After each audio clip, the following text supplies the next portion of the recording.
with us, Taylor, we have IFBB Pro and Coach Don Long. Don, thanks for coming on the show.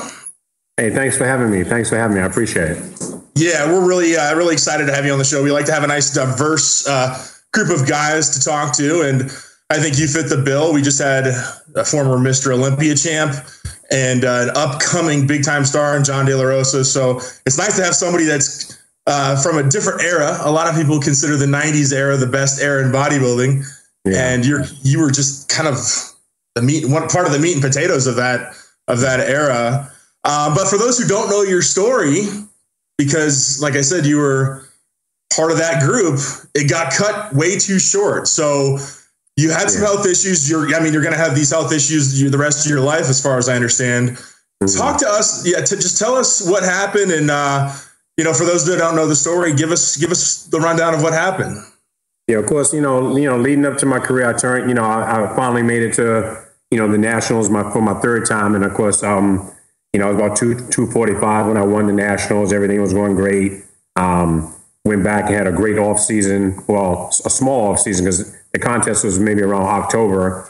And then I was preparing for May around for the Night of the Champions, which is now the New York Pro. So I had a few months in between to make some maybe a few pounds. I was actually 5 pounds heavier for that show, 5 to 6 pounds heavier for the Night of the Champions and in better condition.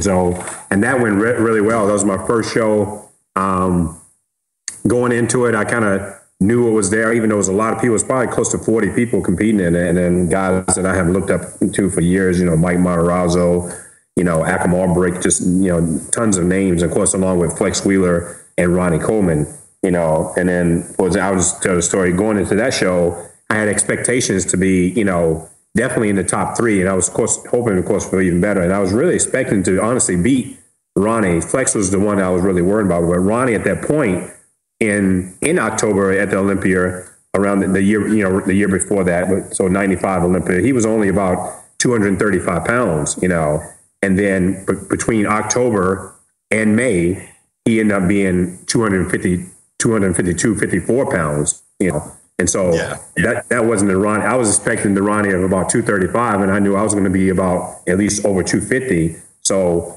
given that, and granted, I have a good body, he has a good body, I come in condition, he was in condition, I didn't feel like that Ronnie from the Olympia would be able to beat me. So I kind of looked past him until coming into the season, he had a show where he actually beat Flex Wheeler. Now I was shocked by that because they did like 2 shows before the Night of the Champions, and Flex won 1 and he won 1. And then, so then I started looking up, because, you didn't have the access to see how people look, like you do now. But I just knew evidently something must have changed. And then of course it did. He was much bigger and better. But so then it was just a battle between us 3. I was on the first call out with those 2. And then, and things went good from that point. That was a highlight of my career, so to speak, because, just placing right behind Flex and Ronnie, with of course 2 legends of the sport, and now was a great thing. And then I qualified for the Olympia, and I didn't want to really go at that point because I'd already competed in October and I competed in May, and I wanted to bring something better to the stage. At that point, I probably would have walked into the Olympia placing, 8th or 9th, given what was out there, because the quality was just so great. Because you had Flex and Ronnie that I went against, but you still had Dorian, you had Kevin Larone, you had Sean Ray. I mean, you name it, you had it. Mike Nasser was there. Yeah. So you name it, it was there at the Olympia. And then Ronnie, I believe at that Olympia placed 9th himself. So that kind of lets you see, give or take, where I would have placed myself. So and that's not what I wanted. So I waited around and came in, and got my weight up even more in the off season.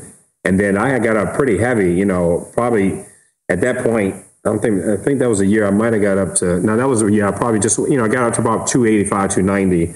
And I was expecting to come into that first Arnold's, at about 260 or something like that. And that just didn't happen. So at that point, 2 things happened with that show. One, that's the year they started a diuretic testing. So that was one thing. But so you couldn't really use any diuretics for the show. 2, my body just didn't seem like it was responding that well anyway, as far as that's when I think the sickness had kind of started, and I just didn't even realize it. And then, and so I didn't know, once again, I didn't have any clue. I just know, 1, we didn't have the diuretic. So I just kind of thought, that's why I wasn't really in that great of shape for that show, but then it came around through the next show and the next one. And then things just, even when they started letting the diuretics back in, I just couldn't get, as dry as I used to. And then that's when I kind of felt like something was wrong. But once again, I still didn't know what it was. And then just one day out of blue, I still have a great off season. I end up getting up to like 310 and doing great, training hard. And then one time I caught like a cold, almost like a flu-like symptoms for about, but it just kept lingering for about 2 weeks. And because I was so consistent with my food and my supplements and everything was perfect, I never really even caught colds hardly at all. And so for me to catch a cold that lasted that long, it was very odd. And then eventually after about 2 weeks, I went to the doctor. And then by the time I got to the doctor, I was throwing up and things like that. And then they just said, you just need to go to the emergency room. By the time I got to the emergency room, once they did the blood test and stuff, they said, you're going to have to go on dialysis today because your creatinine is just way up there, And that was just like, just a major shock because one, I didn't even know what dialysis was at that point.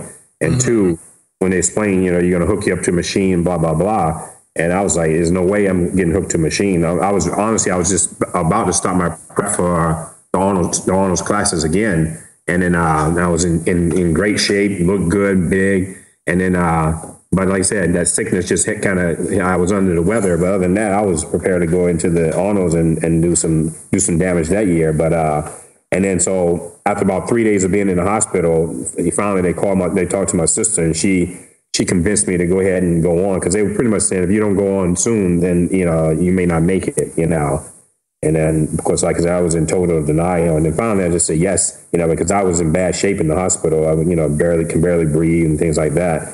So once they hooked me up, things started feeling better. They started pulling some of the fluid off, and then it was just a battle from that point. I was I was still in denial.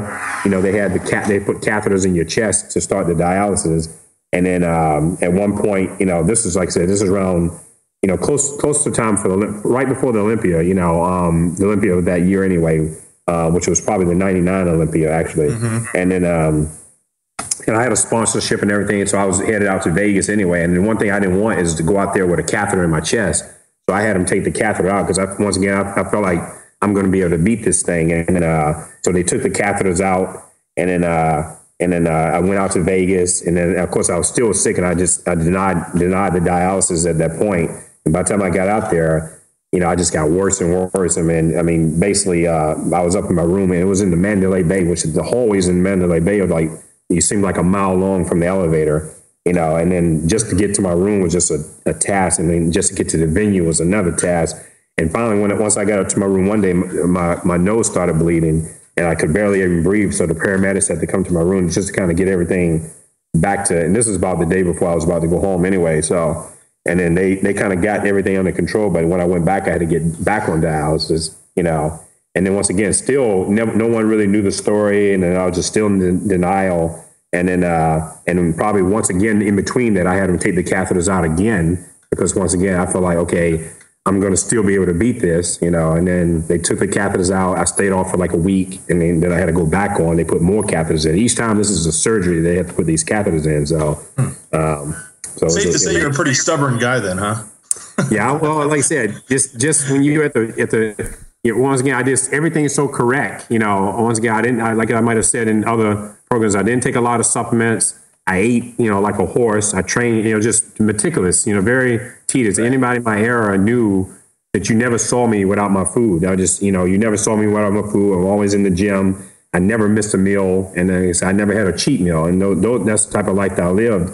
And so I just knew, once again, and when you make it to that point and you honestly, you're that good, so to speak, you feel like Superman, so to speak. You feel like, this can't happen to me because I do everything correct. I'm big, I'm strong, I feel great. And I just some way I'm going to be able to get around this, And then I'm about, probably about 32, 33 at the time. So, and once again, just at the pinnacle of my career, I had supplement, endorsements, and I just feel like, no, this can't be it. And so it just took me a long time to kind of gain my senses that this is going to be it. And then after about 6 months, is when I kind of said, okay, well, I'm gonna finally come out with a story. And so I called Peter McGuff, who was with Flex Magazine, And that's the first time I ever came out with a story. And then once it came out, you know, everybody started, you know, right. I got a lot of fan mail, a lot of, you know, different, you know, I got, you know, people who wanted to help me out. I got people offering to donate and things like that, you know, so, and so that's when it just became real. And I just said, okay, you know, I just got to deal with it, you know, find a way to kind of bounce back towards something. But even then it was just like, you know, I had to make a choice. I can either lay here because I moved in with my sister at the time where her and my mom lived, and they, you know, they started taking care of me. And I had a choice. I could either lay there and then, because I could have easily just been on pain medicine and just kind of just let them take care of me for the rest of whatever and just sink, you know, but I started making a decision, okay, I'm just get back up and start, you know, because going to the gym and things like that. And then, I was in the gym. I never really let the gym go too much, but I really wasn't in the bodybuilding scene that much. So I started getting back out, and I, you know, started going back to some bodybuilding shows and things like that, even though I was on the dialysis and stuff like that. And then I started getting to other stuff like, you know, dog training and things like that. I was going to kind of venture away from the whole bodybuilding thing for a minute. And then some things happened with that to where that didn't pan out as well. So I said, well, I'm going to start, you know, website, you know, like I started selling supplements, you know, like, you know, vitamins and stuff like that. So I started, I just want to get my name back out there. So I started DonLongNutrition.com, and it was a supplement website. And that's kind of one thing that led to another. And now, of course, led to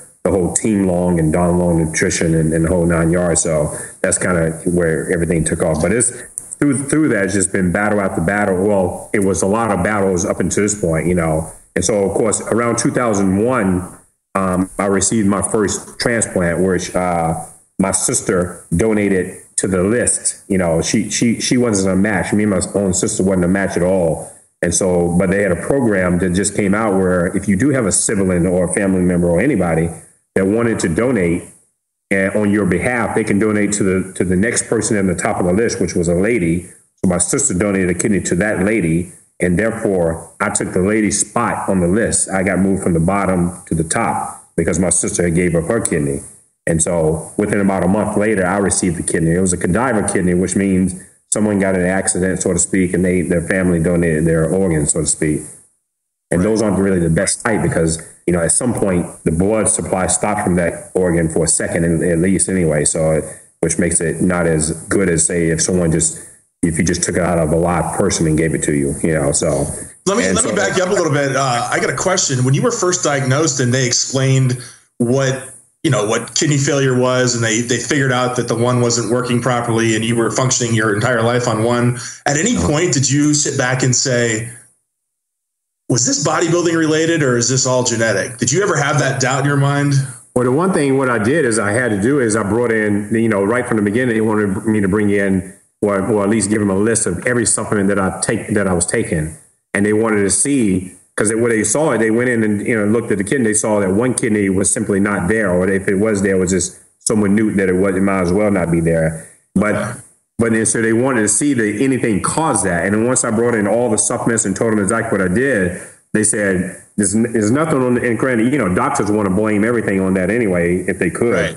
Right. But they said there's nothing on this list that could have caused, you know, you to have this one kidney, so to speak. So, you know, having the one kidney wasn't the cause of you know, bodybuilding wasn't the cause of me having only one kidney, so to speak, or something happening to the other one. But at the same time, and they simply said bodybuilding really wasn't the cause of the whole thing. It's just simply you have one kidney, the kidneys control the blood pressure, and the blood pressure got high because you only have one kidney, and therefore, you know, that eventually knocked that one kidney out. But in my own thinking, I know for a fact that if I probably hadn't been a bodybuilder, maybe the blood pressure wouldn't have got that high, or, you know, because once again, when you're eating as much food as I do, you train as hard as I did, and you're dieting up and you're dieting down, there has to be a lot of pressure. That's the things they tell a person with one kidney not to do, you know. Sure. Well, and holding a lot of body weight too, that whole thing. Yeah, holding a lot. It's a lot of weight for one kidney to have to work off of. Now,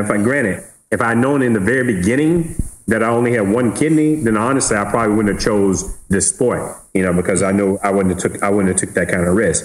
Now, if you had told me probably, you know, 3/4 of the way into my career, I probably would have kept going, because once, it's hard to stop once you're in there like that. But if I'd known previously before anything, I probably just wouldn't have done this, that kind of thing, but I do believe that not necessarily that steroids caused the problem. I just simply think, if I had been a marathon runner, the same thing probably could have happened to someone like that with one kidney. It's just too much work on one kidney, So when you went to the doctor and you told him you take this, and this, he didn't draw like a red circle around the Anadrol or the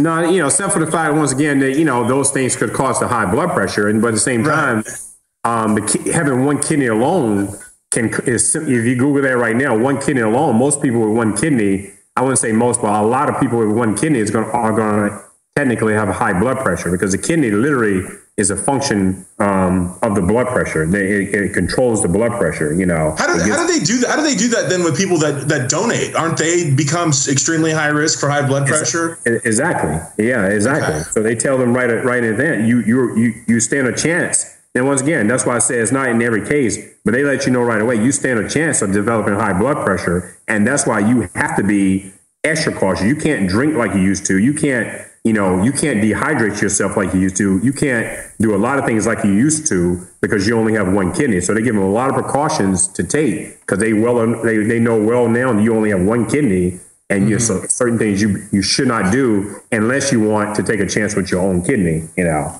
I was reading something when when we were preparing for this interview with you, and you said in some other interview that they would only let you drink 1 liter of fluids a day. What's the reason behind that?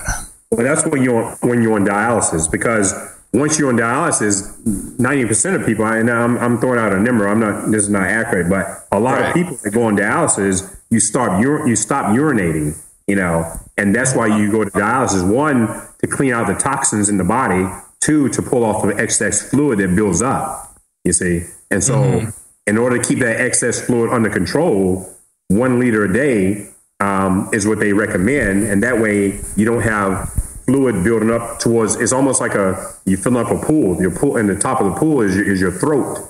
And so the fluid slowly just builds up past your heart, past your lungs, and then it becomes congested, so to speak, and then it can throw you into congestive heart failure if too much fluid gets around the heart. So you want the fluid to stay down. And this, once again, I'm just using an analogy. You want the fluid to stay down around the stomach.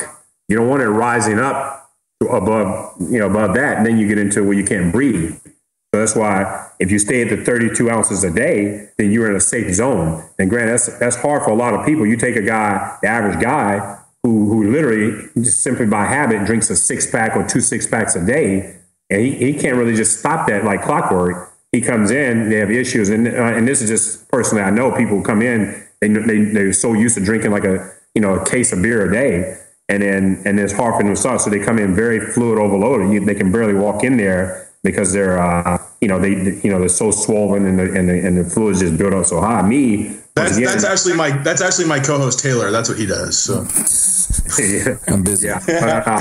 For me, by being a bodybuilder, I was a perfect patient, because I was so disciplined anyway. Now that it was easy to cut myself from, because I used to drink 3 gallons of water a day, literally, and then overnight I had to cut that to 32 ounces, and then not only 32 ounces, so you got the 32 ounces, and then you have to always equate the fluids that are in your foods also. So it's very, so I basically would take a cup, and I had a measuring line on it. So it was like maybe, 4 to 6 ounces per meal is what I would drink, And so you never really got the chance to guzzle, and you wouldn't be surprised how much you miss guzzling fluids, And so I can only get a sip behind a meal, and that's about it, and that's because I wanted to be perfect. And I wanted to stay healthy as possible.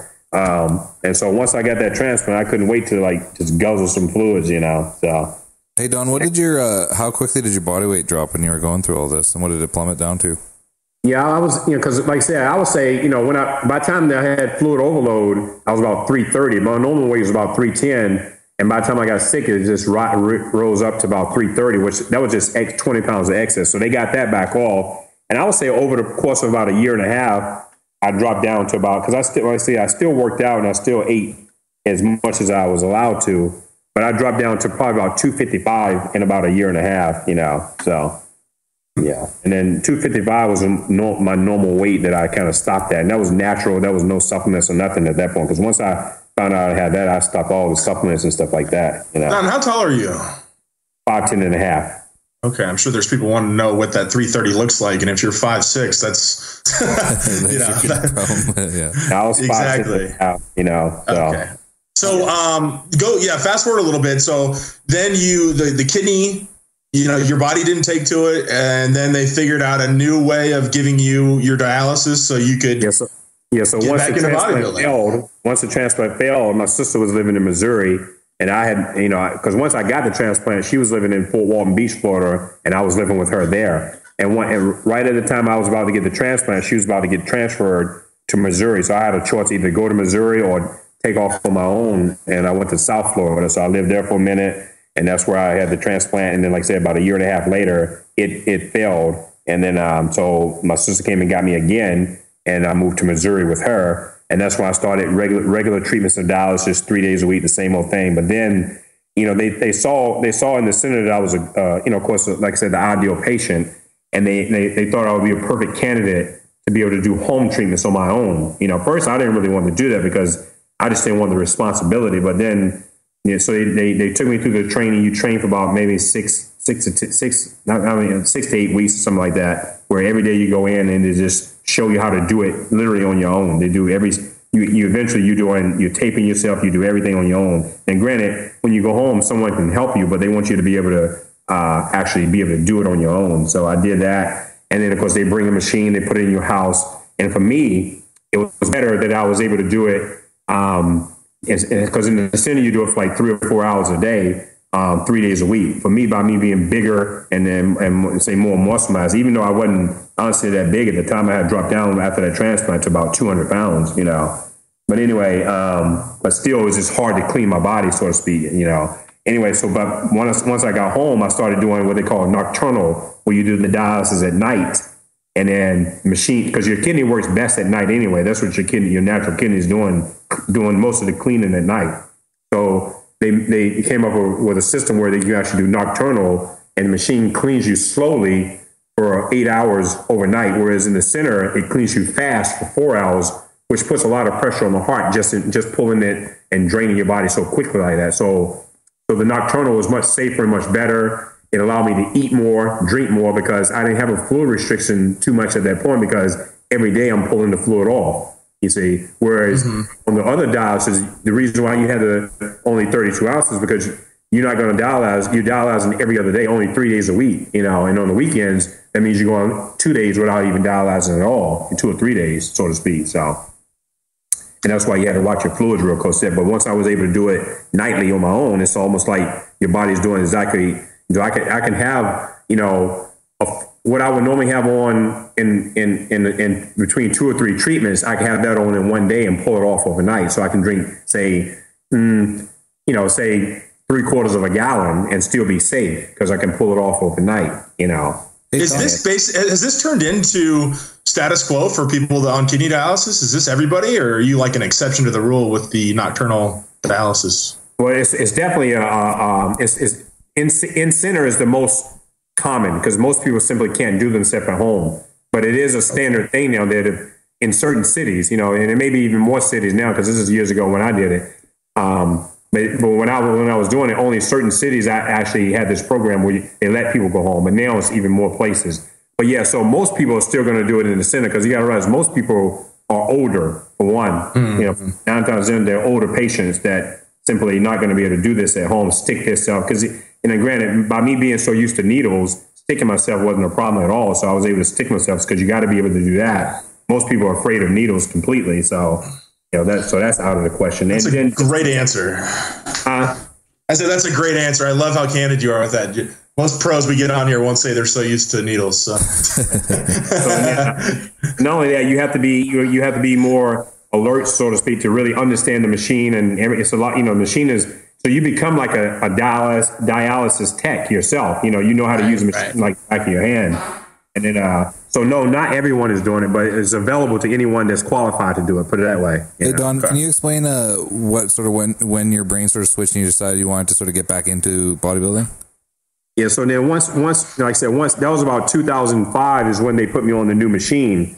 And then I started saying, okay. And then I started doing research also that, years ago, they used to give patients DECA to keep the red blood cells up. And then they switched it basically politically. Simply a company came in and said, we have this good product that, can keep the red blood cells up. And then they just took the DECA away and gave people this EPO instead, which is a popular drug, but it doesn't really do anything for the muscle mass or muscle tone.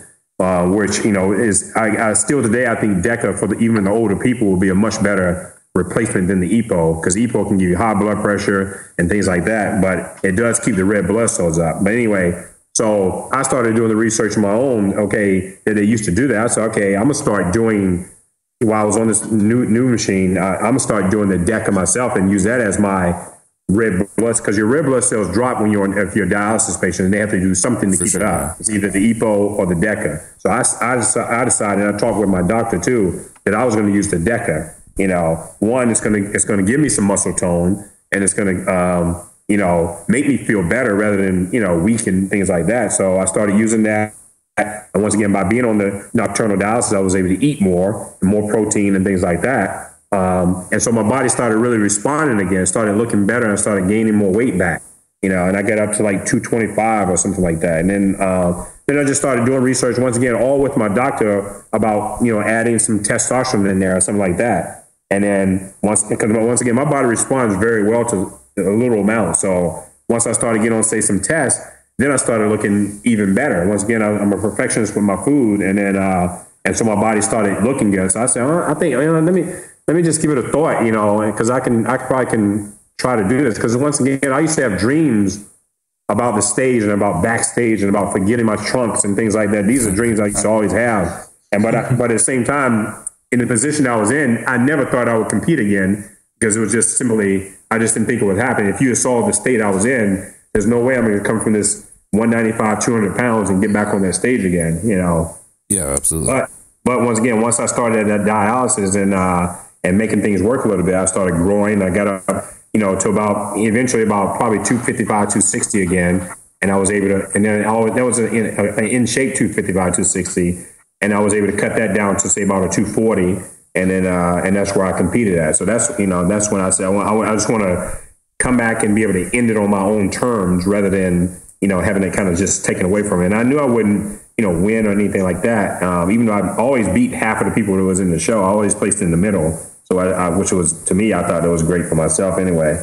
And then, so I did that. That was in 2006. I did the Atlantic City, the show they had there one year. And then, and it's always a process, because once I did that, I would have to go to a center in the city that I was in and do a dialysis treatment the night before, which by the Saturday, you're still going to start retaining some fluids, because the dialysis machine will dry you out really good. But unless you do it literally right before the contest, you're going to start retaining by the time you get back on stage, the next day.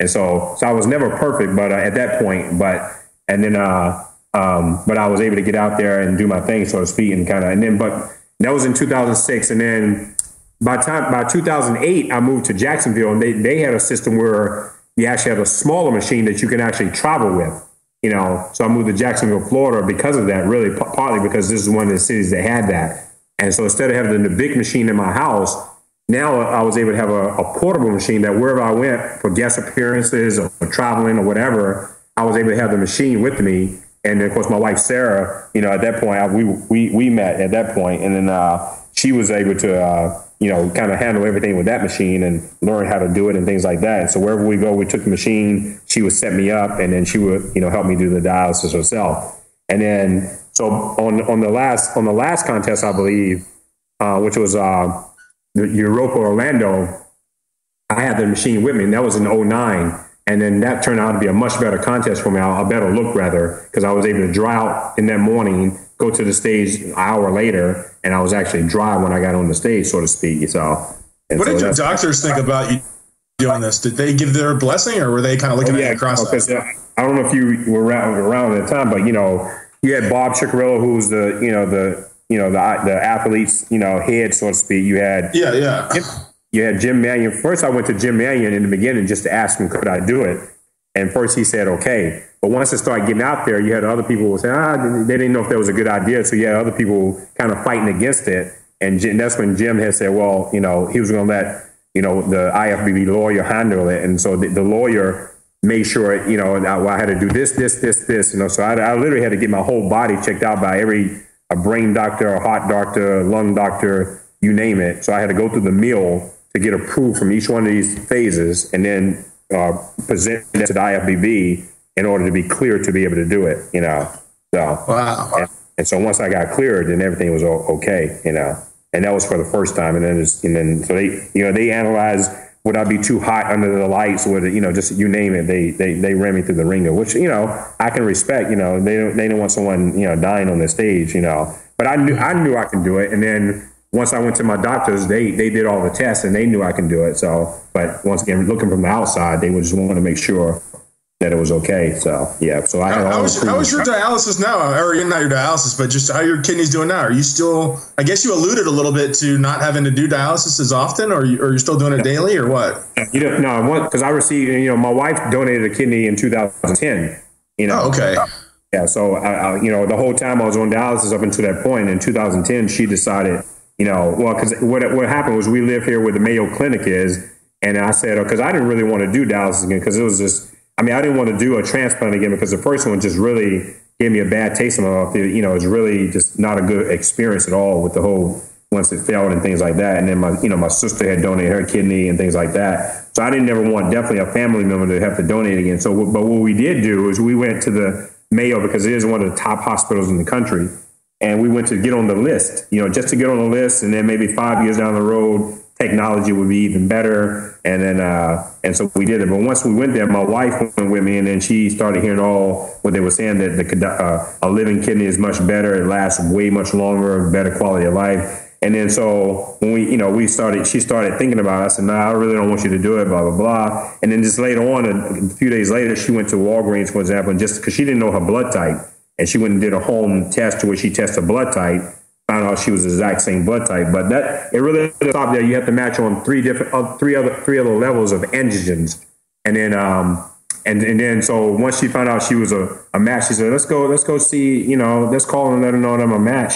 And I said, okay, let's see what happens then. And then they test her for the three different levels of antigens or whatever, and she passed on all three of those. So then that's when she decided, and the likelihood of that was only 3% chance that I will match with anyone, because once you have a transplant, then your chances become slimmer. And plus I've had blood transfusions, so that lessens your chance of finding a match. So there's only a 3% chance that I will ever find a match anyway, which could happen, but it would be who knows how. And she turns out to be the exact one that matches. It was like crazy. We were just crying and everything. So, Looking back on your career, are you upset or are you irrelevant towards the fact that, whether it's Taylor and I doing this interview today or whoever, that you're Don Long, the bodybuilder, or Don Long, the bodybuilder that is the kidney patient? Does that bother you or no?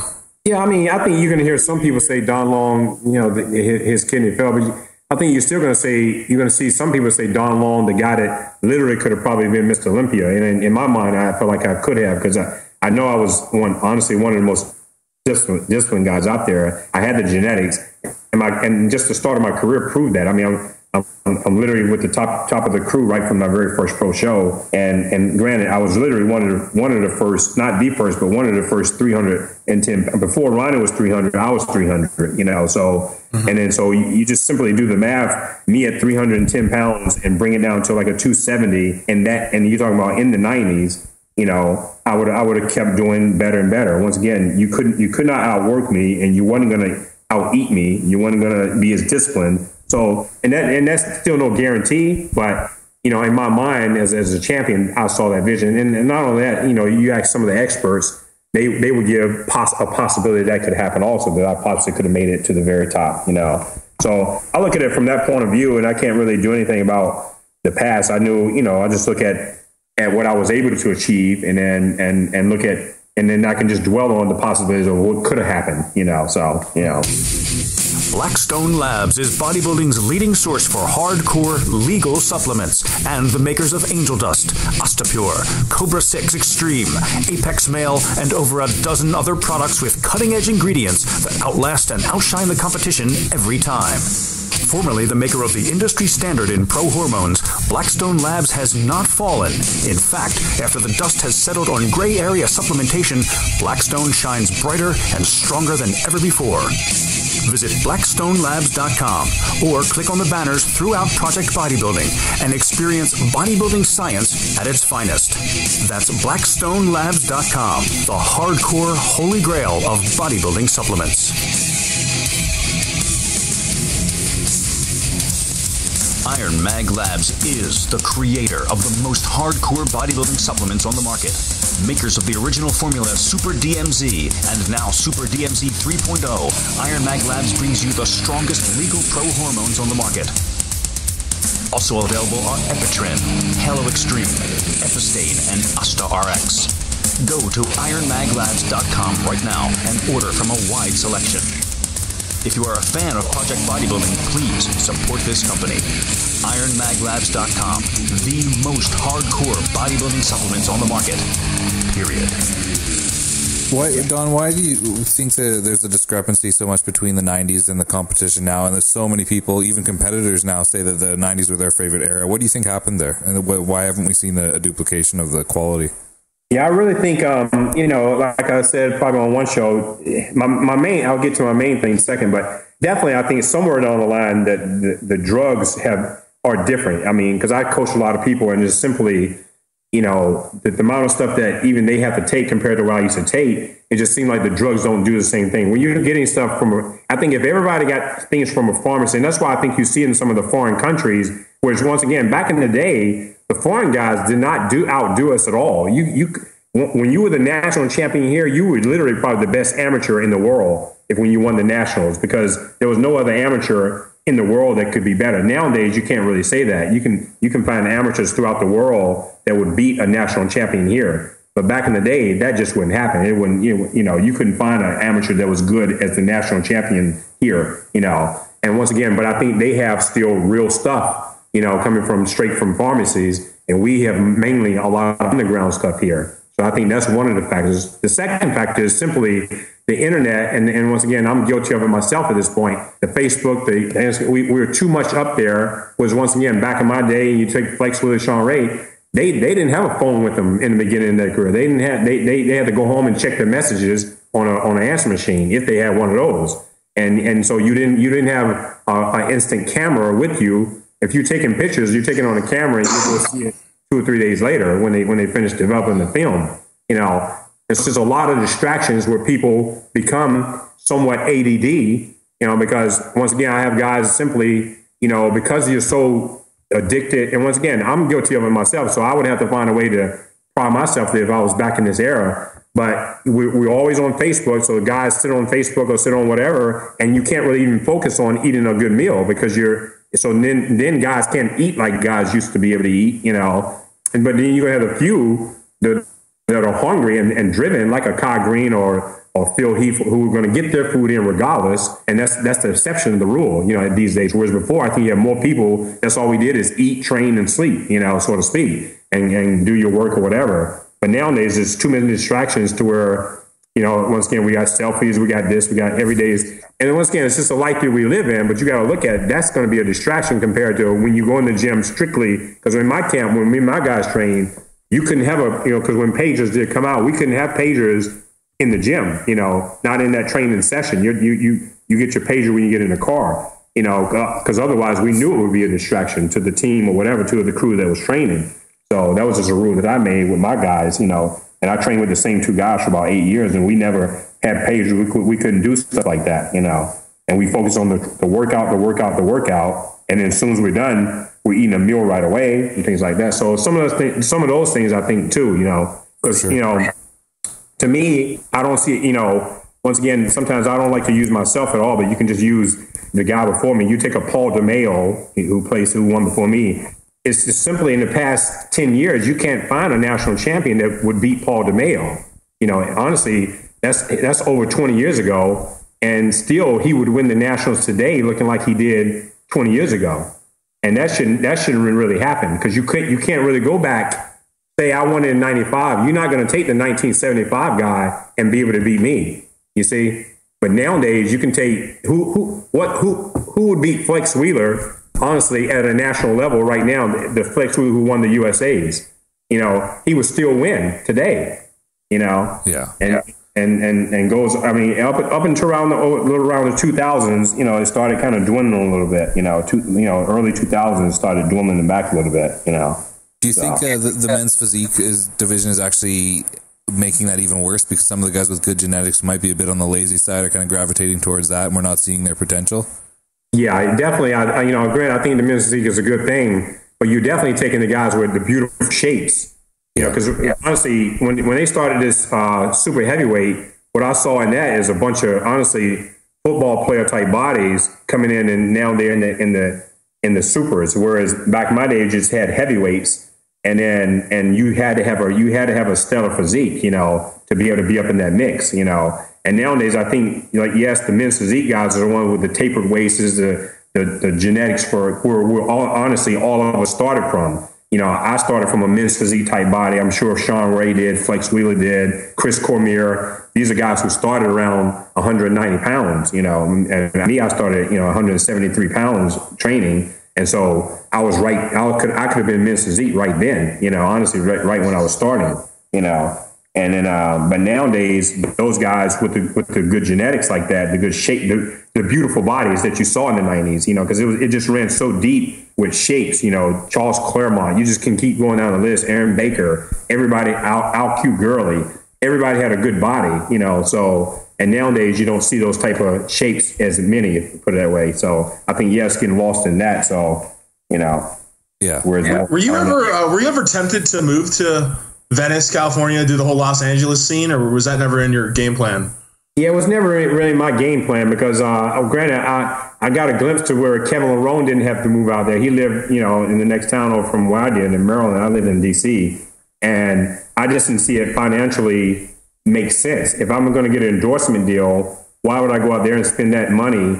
And I'm only going to make the same money for guest appearances and things like that. Why would I spend way more money and I can spend it here where it's going to cost me less, So I never saw it. And then at that point, I always got flown out to California after every single show. Every show I was in California anyway, so there was no need for me to be out there. I think in the late 80s, early 90s and things like that, it was almost like you kind of had to go for some reason, I guess. But like I said, I saw Kevin Larone didn't do it, and I didn't have a desire. One thing is, I lived in California briefly when I was about 19 or so. I moved out there. I just drove out there, me and a friend. And what happened, what gave me a bad taste is my grandmother died the day I moved out there. And right then, I just knew that was too far away from my family that I didn't want to be from. So that was probably the major factor right there. I didn't want to be back out there like that. Let's talk about some 90s stuff, because you're far enough removed now, and you're talking pretty freely about everything. Because you were right in that Dorian, Ronnie era. Did you always have Dorian winning every Olympia, or were you like most fans now that kind of saw Sean Ray probably deserved one, Ronnie probably deserved one, maybe even Wheeler? Or do you think Dorian really was that good? No, Dorian was definitely great, but it was when he came in with certain issues where the body wasn't on point, and like I said, 2 or 3 of those times, out of the 6, he could have lost, and you just simply go back and look at the pictures and see. And so people were catching up to him, or he would slip sometimes, and even at his own, admission, he was off, but they would still give it to him, So I definitely think there was a time where Sean Ray, was better, especially when you look at package for package. And of course, Flex Wheeler, the same thing. And that's why you hear him say Flex, Kevin, and Sean, all 3 deserve one. And it's probably, I would agree to a certain extent, but at the same time, when Dorian was at his best at the other 3, then he was just dominant, But I don't think he dominated like Ronnie did, put it that way, No. Well, when you say they gave it to him, were the politics really that bad even back in the 90s? I think, yeah, you just, it's hard to beat the champion, just like Jay Cutler, like I say, he might have lost to Victor Martinez, but they gave him a buy, so to speak, but once he came around and he was out of shape again the next year, they weren't going to let him slide twice like that, Sure. Yeah. And so I think that's always the case, the champion is always going to get at least, Dexter didn't really get a buy, but, when after he won it. But, and that's probably because he's a smaller guy, but normally they always do that. They always let the champion. I mean, granted, Arnold lost some of his, I believe, but when you go back and look at it, I mean, Mike Mister might have beat him, and a couple other people might have beat him a couple of times, so. Hey, let me throw you a really off the wall question here, kind of break the momentum. Did you ever think Craig Titus would do what he did? As far as the killing thing? Yeah, you probably knew him, I assume. Did you guys think he was out of his mind or what? Well, I would say this, Craig, as I knew him from the beginning, and then all the way through his pro career. He definitely changed. He was a wild guy in the beginning, which you're young, you're wild, and he's and that was kind of cool. But as he got older, I think it just got worse because I knew his wife before they even met, and you couldn't get more sweeter than what she was. But when she got with him and they were together in the party scene, she became a different person herself. I knew her before she even turned pro, and we were friends, and I was like, she was just so awesome. But then as the years went on, you saw a different person in her also. And then so it didn't it wasn't totally shocking, but it was still shocking that actually happened. But at the same time, in the second breath, I could say, I can see how that probably can happen with the lifestyle they were living, Right. I heard he was up for about 72 hours on a meth binge is what the story I heard, but. Yeah, I mean, that's the thing, and back then, even in the 90s, you had a party scene. You had to, as an athlete, you had to either try to avoid it or be in it. But you had the ecstasy everywhere. You had, people would party. It was the 90s. It was a party scene also. So, and a lot of people kind of got hooked in that direction. So women and men. So right. How well did you know Paul Dillette? Were you guys friends? We were friends, I wouldn't say like I knew him, but whenever we see each other, it was like, a happy greeting, but, we didn't keep in touch or anything like that, I was wondering if the stories were true, that he was kind of lazy just in the gym. Yeah, I would agree with that because I've been there to watch him train, in Venice. And then, and granted, you just see him on stage. I think he definitely could have been much better than what he was. And I think his training was definitely lazy like, and then, just for the simple fact that, all these years you couldn't really develop that back, because if he had just developed that back and then honestly worked on his posing, even though he did have asthma, I think he would have done a lot better, because sometimes as soon as he walked out on the stage, it's like, wow, this dude is going to win. Then he gives out of breath. He can't pose worth nothing. So, I mean, and this is being honest, he couldn't pose really good at all. No, he was one of the worst, yeah. Get out of breath. And that's just something I think you have to, if you're bad at it as a pro, you have to, that sounds like say, take Branch Warren. He's probably not the best poser, but he puts 100% into making himself learn how to be a good poser, and he gets out there with the best, and I don't think it don't come natural to him. He has to work for it. You see what I'm saying? Yeah. Mm-hmm. Just since you mentioned training, what was your sort of training style? You came out of like you said, Dorian, you're sort of at the tail end of his. So a lot of people were doing the high intensity, but there's also lots of volume guys. Kind of what was your approach in the gym? Yeah, I was more of a volume guy. I never went any less than 16, 12, 10, 8. And then at contest time, of course, along with supersets thrown in there along with it. But at the same time, like I said on different videos or interviews, me and my partners, we would do drastic things. Sometimes we would, Tom Plash would come to mind in the 100 rep squats and things like that, or 100 rep leg press. If my partner did 50, then I got to do 55. And then if he's going to do 60, I'm going to do 65. And it just keeps going up. The numbers keep going up like that. So sometimes we'll just have challenges like that. I mean, one day I would lift, I had a workout where I'm lifting 7 plates on each side, 8 reps. And then one of my partners come in and challenge us, and he bet I couldn't do, say, like 50 squats with no weight after that, just, nonstop. And that 50 turned into 350. So just crazy stuff. Sometimes you just taking it to another level. And then I just, once I was able to get endorsements and things, I trained twice a day. I would go back in at night and work on all my weak areas. That would be my touch-up training, which is what I end up calling it. And then, so I would do touch-up training at night. and my major workout in the morning. But I was in the gym twice a day, every day. What did the touch-up training, would you hit, like, for instance, say, let's just throw it out there, say you have weak biceps, would you hit the biceps lightly every night, or how did you like every night, even though, once again, my biceps wouldn't I just threw that out there. But it would be my back, my hamstrings, my quads.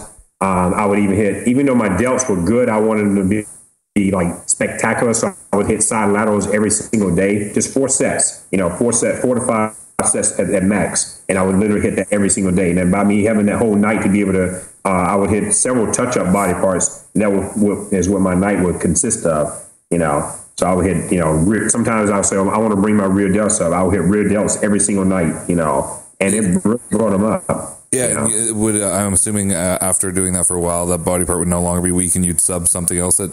Exactly. Oh, cool. Exactly. Maybe want my tries a little bit bigger, and so I would hit tries hard because my biceps always kind of overpowered my tries, Yeah. And I really had to bring my quads and hams up, and then and I had to bring my back up in the beginning of my career also, which became a pretty decent back. But in the beginning, I remember Jim Manion told me after my first nationals or so, you need to bring your back up. So that's when I went home and started doing pull-ups and had like a hamstring row like every single day. But the next year it just got much better, So.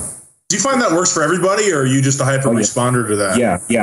Because not knowing any better, when I started coaching people, I wanted them to do the same thing, and I did it with every athlete I coach now has weak areas, of course, and they all do some sort of touch-up training, and that's why I put a name to it of touch-up training. And so, and of course, even my wife, she had nice legs, she had no upper body, and she used to do side laterals just for figure. She did side laterals and pull-ups every single day. And within 1 year, she literally had cap delts, V-taper back, and once again, it's a consistency. You got to do it, and you got to feel it every single day. And of course, you got to eat and rest properly also. And of course, she lived 100%. But a lot of my athletes, you can go down a list, and they'll all tell you that it works wonders for them, So what kind of person would you rather? Because you mentioned your coach. We're talking about that. Would you rather work with male, female, bodybuilder, physique, bikini? What's your favorite and what's your least favorite? Yeah. Well, in the beginning, before I got married, before my wife started coaching the females, I used to coach, whatever, females. I never really coached bikini I never really coached bikini because it wasn't even hardly out yet by the time me and my wife got together. So once that came out, she started coaching them. But I used to coach figure because I coach her. But of course, my favorite is simply just bodybuilding because I love bodybuilding. And whether it be female or male, I like bodybuilding. And then, of course, now with the new men's physique division, I like that. But I still am always going to prefer bodybuilding, So, yeah. I know you guys do your full service. You guys do posing, too. So if Taylor comes in and wants to be a men's physique guy, does Don Long teach him how to pose men's physique? Exactly. Either I teach them, but I also have coaches. I have a guy who just turned pro. He lives here in Jacksonville. His name is Jet.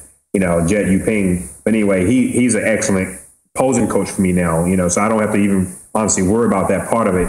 I sub to him all the men's physique guys as far as especially the posing. Sometimes I coach some of the men's physique guys, but then he'll coach a lot of the men's physique guys for me. But he'll do all the posing for them. But now, granted, when I'm with the guys that I do coach, and if I'm with them, I'll give them the tips when I'm right there in my vision. But he would set up practices with the athletes here, the ones that are local anyway. The ones that are long distance, he helps them over the pictures and things like that.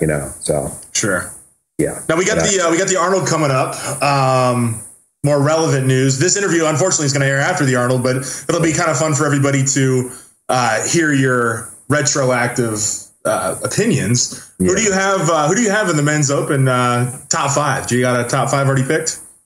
Well, granted, I don't know every single name in there, but I'm definitely going to lean towards Dexter. Granted, I'm somewhat biased. He lives here. We're pretty cool. Plus, I think he actually can do it. If he's on, I think you're going to see the quality, the maturity. If he's on, you're going to see some of the younger guys aren't going to be able to have that density that he does possess. Once again, if he brings his best, as of late, one of his best packages, I think he'll still reign supreme. And then I think it can go a lot of different ways. You got Justin, but you also have Cedric, who has a phenomenal Z. If he's spot on, I feel like he's hard to beat also. You know, if he's spot on with that type of size and symmetry and things like that, and if he's shredded to the bone, he'll be a factor. Then there's that, like I said, there's Justin, and you got, of course, Evan. You know, so it's hard for me to put those in a position though, because it's kind of all, you know, kind of with Justin, you don't know what he's really going to look like. But if even though I like Justin and I think he's phenomenal and definitely going to be the next superstar eventually,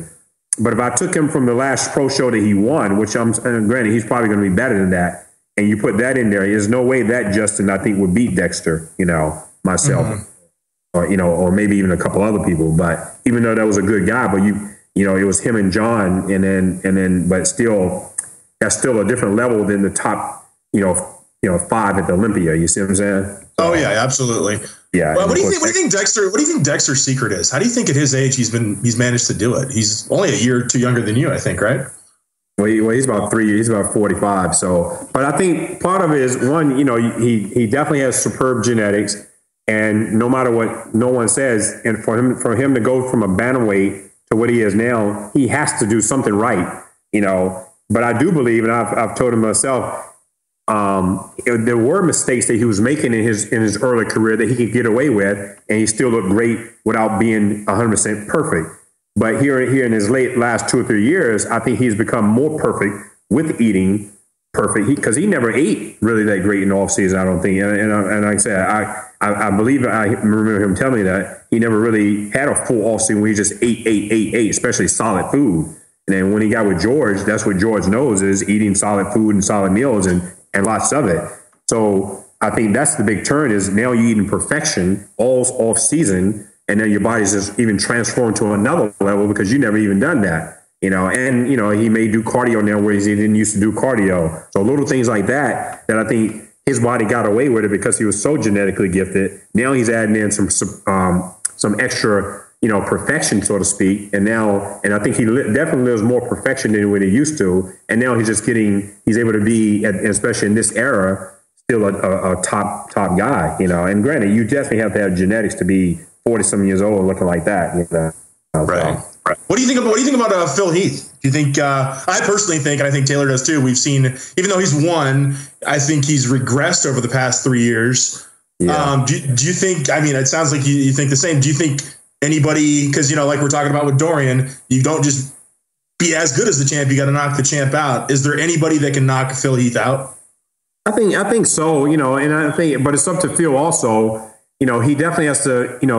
You know, I think part of this, what we've seen in the past years, is trying to be a few pounds heavier here, and then that's kind of made it. Whereas if he just dropped down just probably a tad more and just come and shred it, it still might not have been even close. You know, so he has to keep that in mind. Just bringing that condition where we've seen him probably in the first time or whatever, where the hams are just so crazy, the glutes are just dialed in, the Christmas tree is so locked in, and that type of package is hard to beat, especially from the rear. But I still think it depends. Once again, you take a Justin Compton when his body starts to evolve just a little bit with the amount of muscle that he does have. I mean, so I think, granted, Phil is a great champion and is an awesome bodybuilder, but I don't think he dominates like Ronnie does. So anybody can slip in there at any point, and some of these young guys coming in there like that can. I mean, Cedric could. Once again, if everything is 100%. Justin Coleman, who knows what he can do with that type of size, and he don't have a ton of weaknesses, so so he could do it, and then then there could always be the Wolf that slides in there and a few other people. So I think it can happen, but so we'll have to keep waiting to see. I don't know. Once again, I just don't think he is as dominant as say Ronnie was. So. Well, absolutely not. Yeah. Do you follow the 212 class at all? Yeah. Yeah. Who do you like in the Arnold 212 with no flex Lewis doing it? So far from what I'm seeing, I mean, because I don't know every athlete is in that either, but I think I'm probably, I think Jose is going to shine pretty well in that show, and then Charles Dixon is looking pretty good. Now, who else is in there other than that? I mean, you got Eduardo Correa, you got Aaron Clark. Aaron Clark, Hidetara. Yeah, so I would say Guado, Jose, and then somewhere along there, I think Charles Dixon is going to be that dark horse in that top three. Also, is my. I think Charles, because I agree with you. I think Charles is awesome, but he gets Yeah, he always finds himself sliding out of the top 3 when I think he should be up there. Do you think? Yeah. Why do you think that? I mean, granted, sometimes his conditioning isn't superb, but I still feel like he doesn't get his justice. You agree with that or no? Yeah, and I think what he has to do is, because he's so big anyway, him and his team can't worry about being too full, because he looks full anyway. So I would go for more shredded, and a tight waist, and that's going to do the trick. Don't forget the extra couple pounds of mass, because he's a massive guy. If he's tight and shredded, then that puts him in the ballpark, because he's massive. I mean, he's huge. I mean, if he's shredded, just as shredded as this guy without the little bloat, trying to fill up too much, then I think he'll reign supreme. So. Because he has a good physique.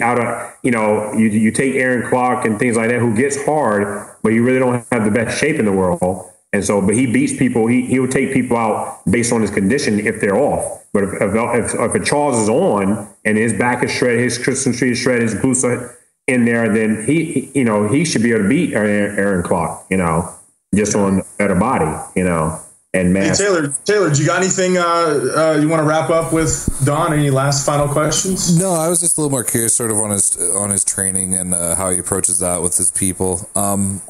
Basically with your diet, we touched basically on training, but I'm just curious, just real quick, sort of your approach to diet and do you judge someone sort of where they're at, or do you start someone do you have a basic template? Like, are you a higher carb, lower fat kind of guy, or how do you approach it? I always have granted, it depends on if a person comes to me and they know somebody, and even though I don't listen to that all the time, sometimes people say, well, I'm carb sensitive, and sometimes they're carb sensitive because they've just been off carbs so long that they feel like they're sensitive. So sometimes I work carbs back into their system and they become less sensitive. But I am a carb type guy, moderate fats, and of course, adequate amounts of protein, depending on the weight and whatnot, like give or take between 1.5 and 2 grams per pound.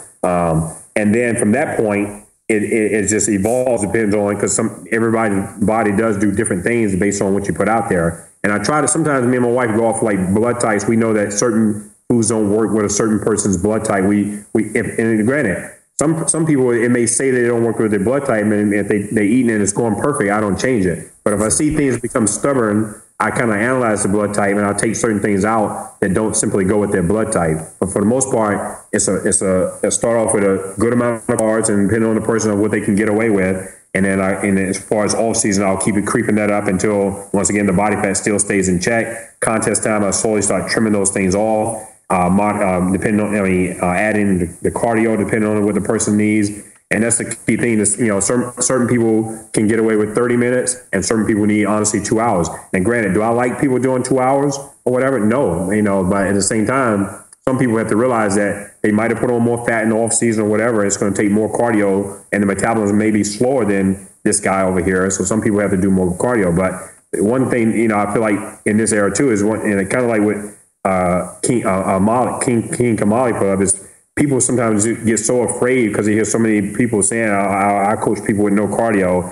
And back in the day, we just did cardio. If you needed cardio, you do cardio. And then if you don't need it, you don't need it. But, you can't be afraid to do cardio and then thinking that, okay, that's going to jack something up or whatever, you're going to lose muscle or whatever. That's not the case. If you're eating proper amounts of protein, you're taking supplements anyway, and your cardio is in a moderate state, then chances are, until you get all that body fat off, you're not even thinking about losing muscle at that point. And once again, once you start getting into a leaner state, then you have to be at more concern of balancing to make sure too much muscle doesn't come up at that point. But some people worry about it right from the very beginning. I don't want to lose muscle. If you do everything correctly, the body's going to burn that body fat off first. And then once it gets, once again, to a leaner state, you may have to worry about chances of losing muscle, And do you still sort of stand by the get heavy and big and eat tons in the off season and then slowly trim down? I know a lot of people these days are kind of doing a more moderate, stay leaner off season, and then they ramp things up a little bit pre-contest. Are you still sticking by sort of what worked for you?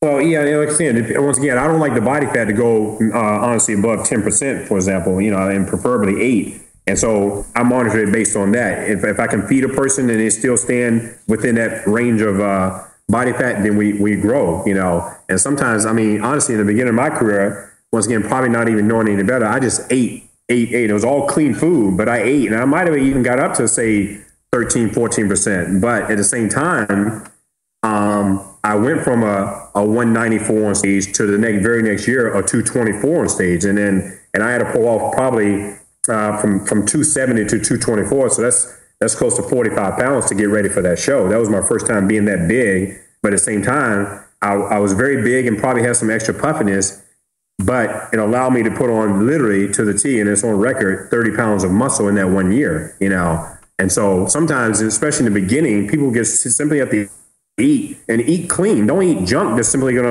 by the time you start dieting, that weight comes right off just as soon as you start dieting. But when you eat solid foods, yes, some body fat may come on, but one, you're going to be much stronger and powerful in the gym. And then later on in your career, you probably won't even have to eat that much because the body is going to maintain some good size on less food. Because once I got to the top of my career, I ate less than what I did of trying to get there, put it that way, So yeah, you got to kind of force the body to grow, right? You got to force it in the beginning, especially if you're young. You got to eat, put that mass on, and you may be fat in that first year. Next year, you won't be as fat, and then next year, you won't be as fat as you were the previous. That's how I see with my dedicated clients, and that's how it was with me. I was puffier 1 year, and because it was this new weight coming on. The next year, that same 270, I'm pretty much, like probably 6% at 270 the next year. So I had to be 285 to have that, to have some type of, for me to be 8%, it was more like at 285, rather than 270, Absolutely. Yeah, and I have one last question, sort of switching back to the 90s thing. If you could sort of give us one or two guys that you really got along with, and then maybe one or two guys that you didn't get along so well with. Yeah, I didn't really have many people that I didn't get along with. I mean, me and Edgar Fletcher, for some reason, as we were coming up, it was a big, challenge, because my first year I competed against him, and he was there. And then, he always had some bitterness, like he thought something was maybe handed to me or whatever. Because I remember in the interview, he said, yeah, they're going to give it to Don, it's like his year or whatever, or his time or whatever, but, he's been out there way before me. But anyway, so in the magazines, it was kind of right about that. And then, but at the same time, I never had a beef with anybody. But the people that I got along with, of course, me and Flex Wheeler always got along. Sean Ray, Kevin LaRome, once again, he was right in my backyard, so to speak. But at the same time, I never was really, I can't think of a bodybuilder that I was like, tight with. Ronnie would have my phone number. He would call me. Tony Freeman would call me.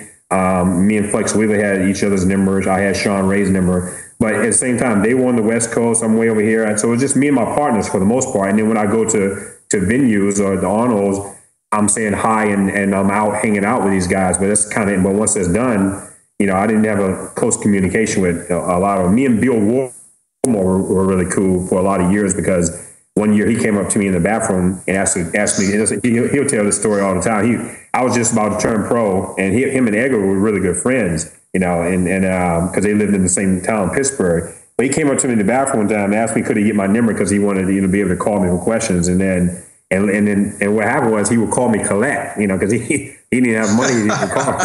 So he tells the story all the time. I used to accept collect calls from him, to talk. But for years I gave him, I was never his coach, but I always mentored him and gave him advice on, how to be perfect, how to just be disciplined. And I feel like he'll even say it just played a small part in him becoming who he is, so to speak, And then and one time I got to tell a story, even with Tony Freeman, we would get ready for the same nationals, because I competed with Tony 3 times.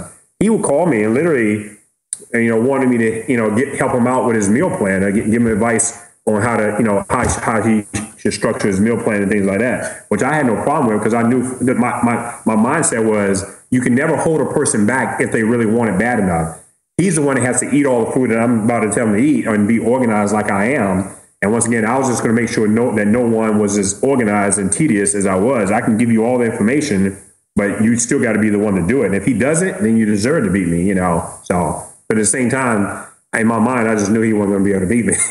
So at that time, with the height difference, I just thought he wouldn't be able to beat me, So. Don, I think I'd be crazy. I think of people hearing you talk and this whole interview, if we didn't at least hear some tone in your voice that there could be a comeback again. Oh no! Would you never do the Masters? No. I can almost assure you. I mean, granted, I'm happy that I had that comeback, and then I was really thrilled. Really, that was the icing on my cake right there. That was the satisfaction that I need, is to be able to come back that time And so I know what it feels like to come back, and then I know what it feels like to finish. And at this time, there's no way. I'm 48, and I have a transplant to go. Because the one thing, that people sometimes misconstrue, that I would take a chance with a transplant. There was no way I would take a chance of losing a transplant. Because when I had that first transplant, I didn't take no drug, because I didn't even know no better. I didn't take anything with that first transplant. And I don't take any supplements now, not for a particular reason, because I could take some tests if I wanted to. The doctor says, okay. At this point, I just don't take any supplements, and hadn't taken anything probably for about over 2.5 years at this point. So I just have no desire. I mean, coaching is going great. And, I'm building a nice team. I'm helping people reach their goals, which is, you can't believe how wonderful that feels to, like I said, have the national champion that I just had this past nationals, and I've had a USA champion, so just constantly seeing people reach their goals. That's all I need right now at 48. I'm 48 years old. So at this point, it ain't going to happen. Trust me. Well, it is cool because we've interviewed some. I do stay in shape, and I do go to the gym every day. I eat the same way every day. I rarely even have a cheat meal. Even now, me and my wife cheat meals normally like popcorn at the movies, whereas, that's pretty much all I do is eat the same meals every single day, like clockwork, train every time the same day. So I still live the life, 100%, Absolutely. Mm-hmm. Well, if you got any, we'll let you go. If you have any shout outs or plugs, I'm sure you want to promote your website, your training business, anything like that, how everybody can reach you and fans can get in contact with you. If you go ahead and do that. You can always reach me through Facebook, I have a Facebook page, which is, Don Long, or, I have my Instagram page, which is Don Long IFBB Pro. So they can follow me up there. And then, of course, people are more than welcome to write me for tips, write me for, not too extensive, but, just, write me here and there for advice or whatever. I'm always open to that, to a certain degree anyway. And then, but yeah, so that's the places they can reach me. And my website is donlongnutrition.com, in which you'll see some of the athletes that we coach on the website and different things like that, so yeah. Very cool. Well, I know Taylor and I really appreciate you coming on the show, and you're always welcome on Projectbodybuilding.com if you want to get on there and mix it up with some of our fans. So. Okay, yeah, I appreciate it. And thank you guys for having me. It's been a wonderful interview. I appreciate it. Thanks, Don. We appreciate you. Thanks, Don. Y'all have a good day. Bye-bye.